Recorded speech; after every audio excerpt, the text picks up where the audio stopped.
Λοιπόν, αυτό το κομμάτι είναι παραγγελιά του Γιώργου του DM μας. Γιώργο, δικό σου, αφιερωμένο. Λήψη 3542 και επιστρέψαμε πάλι στα δικά μας.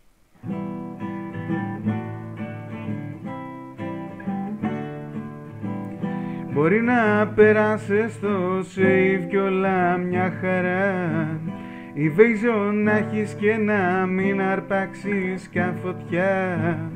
Παγίδες βγάζεις και τα thieves τους πάντα έχεις μαζί σου.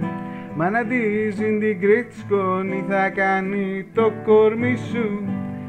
Φύγε από το lead σου λέω, τόσο αντικειμενικά στο λέω. Κι ας τους κλερικ να σου λένε το αντίθετο. Σνικά τα καυτό δεν τρώει, βρε κι ας μου είσαι πρώτο μπόι. Σ' άλλο πλήν το φυλαχτό του έκρυψε κι αυτό.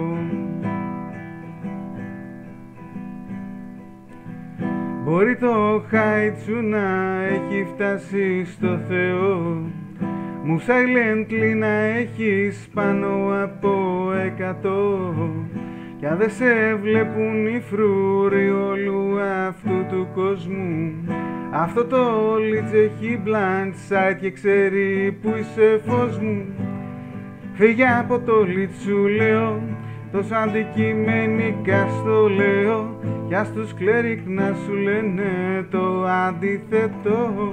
Σνικά τα καυτό δεν τρώει, βρε κι ας μου είσαι πρώτο μπόι. Σ' άλλο πλήν το φυλαχτό του έκρυψε κι αυτό. Τώρα που βρίσκεσαι μπροστά του έτσι ξαφνικά, στα μάτια σε κοιτάει και σου λέει φωναχτά, εδώ που ήρθες θα πέρασεις μια ζωή μαζί μου. Σκλάβος θα γίνεις και θα κάνεις πλέον τη βουλή μου. Φύγε από το λίτ σου λέω, τόσο αντικειμενικά στο λέω. Κι ας τους κλερικ να σου λένε το αντίθετο. Σνικά τα καυτό δεν τρώει, βρέχια μου σε πρώτο μπόι. Σ' άλλο πλήν το φυλαχτό του έκρυψε κι αυτό.